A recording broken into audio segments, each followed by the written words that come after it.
So, hello everyone. Tonight's video is going to be on my office space. I've done a video on it before, but I moved it and expanded the office, my workshop. Now it encompasses a larger area, and well, that's the main difference between this video and the old video of the office, but also, yay, I'll be talking in this one. And I've created this little showcasing area for radios that are not currently undergoing restoration. So I guess I'll show this first. Over here I have Stromberg Carlson Model 60. I believe I've done a video on this already. It's pretty beat up. There's a speaker, has some tears, but those will be fixed up easily, and I've heard these speakers perform really well with patches. Here's a Zenith stereo from the late 1950s. Well, actually 1957 or 1958, something like that. This one works great. It needs to be recapped, of course, but I love it. The light follows the dial pointer. I mean, the dial pointer is a light, so yeah. AM, FM, phono. There's a phono input. This is a cheap little. Well, it was cheap for its time. This is a Viking radio manufactured for the Eaton's company. See, it even has the original thing on the bottom. But this was a relatively cheap radio in its time. But I like it because it's in practically mint condition, other than a few little scuffs here. The lytics have been replaced, but there are still some wax capacitors that need to be changed.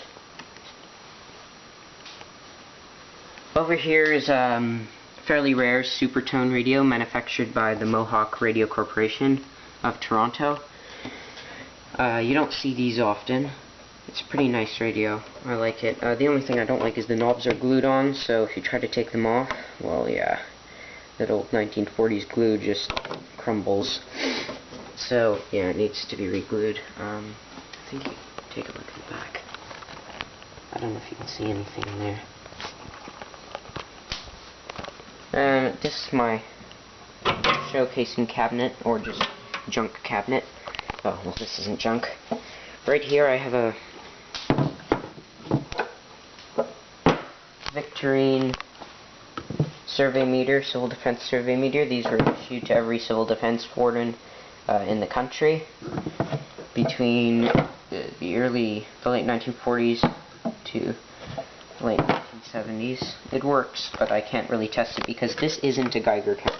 Contrary to what a lot of people think, this is not a Geiger counter. It's a survey meter. That means it's only meant to register large amounts of radiation. So maybe a piece of uranium would work, but I don't even know. Little schematic diagram there. So I can't test it on like radium dial clocks or whatever.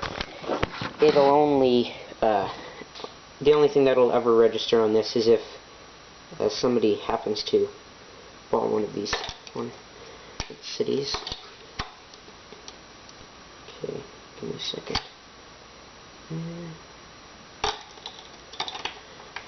Just going. Okay, there we go.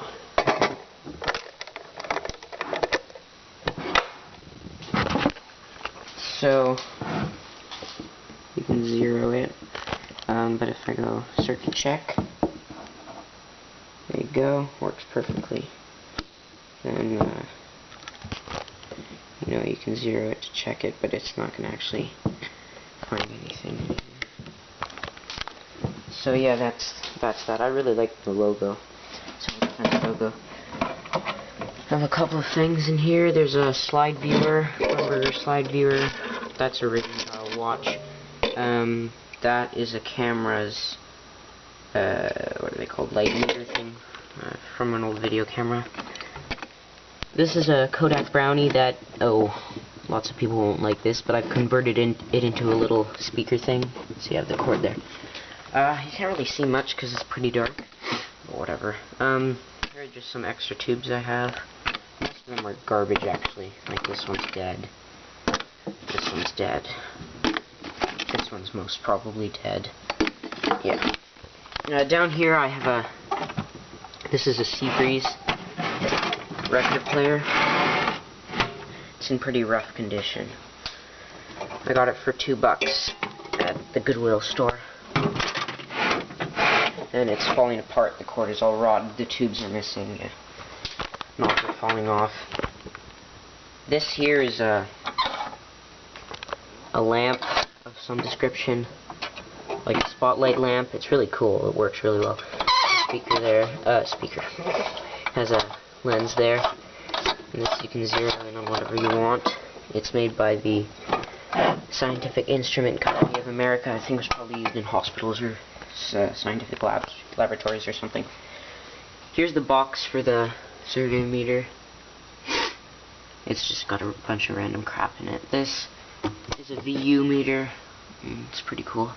And that's just records and stuff. And now moving on to the actual workshop part of the workshop. I have a bunch of... It's really a mess. I should have picked a better day to do this on, but whatever. Right now I'm beginning a restoration on my Helicrafters. Yeah, it needs to be completely recapped. Luckily for me, the Lytics are underneath the chassis, so it'll be easy to just take those out and clip the new ones in. This is apparently a Lytic. I'm not really sure what... Anyways, there's lots of wax capacitors to be replaced. Those are the tubes. There's my old crappy soldering iron. I got a new one here. I'll show you that later. Just some random stuff, transformers, extra, alligator clips. Here's a whole bunch of documentation on my radios. This one's for the Zenith. This Zenith, actually. Put it here. I'm going to put those beside each one of my radios. Just keep extra photocopies for references. This is another project I'm working on for a friend. It's a Zenith radio from 1937 or something. It's in fairly good condition. It doesn't work, obviously. Something neat. You can't really see. I'm gonna turn it over there. The push button assembly is a mess because all rubber wires are just falling apart. Pretty cool antenna though. There's a crappy Sears stereo from the 1970s with an 8-track player on it. Toolbox. More stuff. This is really handy. I love this thing. In here I have a bunch of drawers full of just random stuff. Electronic parts. Got a fan from the computer. Yeah. Garbage. Most of this I'm going to throw out. And here's a radio. This is a radio. It's got tuning right here, AM, FM, and volume. Let's compare it with the average 1940s radio. Yes, you can see how quality has certainly increased over the last 80 years. That'll probably throw it. Down here, nothing, speakers, nothing. Yeah, here. This is a Weller. Weller soldering iron. My dad found it in the basement. Never used it before, so he gave it to me. Pretty cool. Yeah. This has a radio in it, but I'm not going to open it. It's not a military radio. It's just a crappy 1970s radio that I stuck in a box because it's cooler that way. There's tools and stuff. Here's my hardly filled, mostly empty parts case thing. Another Brownie, and a digital personal communicator. Yeah, so high tech. The only cell phone I have. And then another 8-track. This is the shop radio. I use this all the time. It's actually pretty good. Yeah, so that's my workshop. Hope you enjoyed. Thanks for watching.